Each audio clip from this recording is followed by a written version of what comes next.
Si tu arrives à résoudre la dernière équation de cette vidéo, t'es un vrai. Sinon, ne t'inquiète pas, parce que je reprends depuis la base. Échauffement. X plus 5 égale 12, nous devons trouver la valeur de x, c'est-à-dire isoler x, nous devons réussir à la fin à avoir x égale la solution de notre équation. L'idée, c'est qu'il faut que tu retiennes qu'une équation, si c'était un objet, ce serait comme une balance à plateau, une balance équilibrée, puisqu'il y a égalité. Quand tu as une balance, si tu soustrais un même poids de chaque côté, qu'est-ce qu'il se passe? La balance reste équilibrée. Donc, pour une équation, c'est le même principe. Si tu ajoutes, divises, multiplies ou soustrais par un même nombre chaque membre de l'équation, l'égalité reste vraie.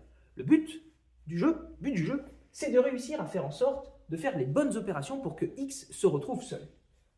X plus 5, quelle opération permettrait de compenser un plus 5? Eh bien, moins 5, effectivement.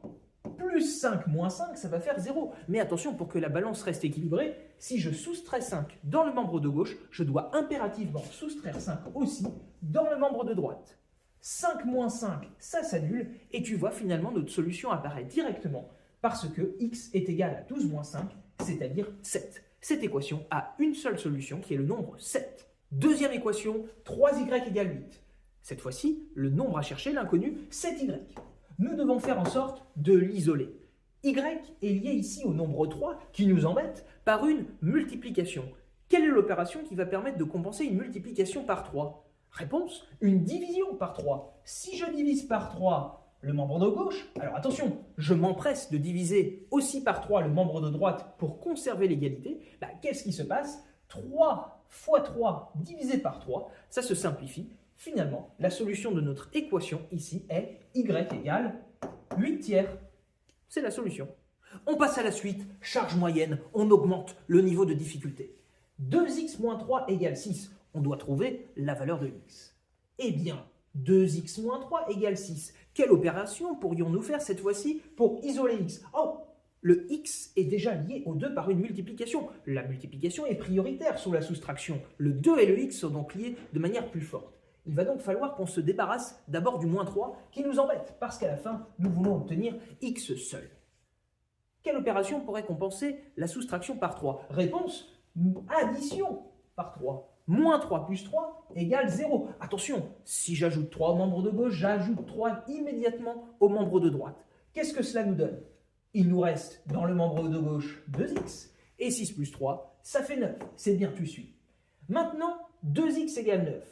Quelle opération pouvons-nous faire pour que x se retrouve seul? 2 fois x, c'est une multiplication par 2, donc pour le compenser, nous allons diviser par 2. 2 divisé par 2, très bien, mais par contre, attention, si je divise par 2 à gauche, toujours je fais la même opération dans le membre de droite. Il nous reste donc x égale 9 demi. Bon, 9 demi, ça fait aussi 4,5, donc nous avons une solution qui est le nombre 9 demi. Charge maximale, boss final. Nous devons résoudre l'équation 9y moins 2 égale 5y plus 3. L'inconnu de notre équation, le nombre que nous devons isoler est cette fois-ci y. Problème, y apparaît dans les deux membres de l'équation, à gauche et à droite. La première chose que nous allons donc devoir faire, c'est essayer de faire en sorte, nous allons pas seulement essayer, nous allons réussir, mais faire en sorte que tous les termes en y se retrouvent du même côté. Et pour cela, la règle ne change pas. Nous devons toujours faire des opérations à gauche, à droite, qui soient identiques. Quelle opération pourrais-je faire pour ne plus avoir de y à droite? L'idée, ça va être de faire moins 5y. Bah oui, 5y moins 5y, ça fait 0. Je n'ai donc plus de termes en y dans le membre de droite. Attention, par contre, si je soustrais 5y à droite, je m'empresse de soustraire 5y à gauche, toujours dans cette idée de garder l'égalité. Qu'est-ce que ça nous donne? 9y moins 5y. Je peux rassembler, on est en train de compter des termes en y. 9y moins 5y, ça nous fait donc combien de y? Eh bien, 4y. On n'oublie pas le petit moins 2. 4y moins 2 est donc égal à 3. Donc là, c'est pas mal parce que maintenant, on n'a plus que du y dans le membre de gauche. Donc ce qui nous embête maintenant, c'est le moins 2. Comment je me débarrasse du moins 2? Eh bien, en faisant plus 2. Moins 2 plus 2 égale 0. Si je fais plus 2 à gauche, je fais plus 2 à droite. Les deux se simplifient, du moins, moins 2 plus 2. Qu'est-ce qu'il nous reste? 4y égale 3 plus 2, c'est-à-dire 5. Et maintenant, y est lié au 4 par une multiplication. Quelle opération compense une multiplication? Une division. Je divise par 4 le membre de gauche, donc aussi le membre de droite. Et finalement, solution de notre équation, y égale 5 quarts. Et maintenant, c'est à toi de jouer. Sauras-tu résoudre l'équation 5x plus 1 égale 2x moins 4?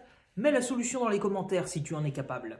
Et donc, juste petite précision, dans cette vidéo, je me suis essentiellement concentré sur ce qu'on appelle les équations du premier degré. Les équations du premier degré, ce sont celles qu'on rencontre le plus souvent en mathématiques et donc il faut impérativement bien savoir les résoudre. Ce sont les équations pour lesquelles l'inconnu, par exemple ici x, apparaît sans exposant. Pas de x au carré, pas de x au cube. Et x n'apparaît pas non plus au dénominateur d'une fraction. Voilà ce qu'on appelle une équation du premier degré.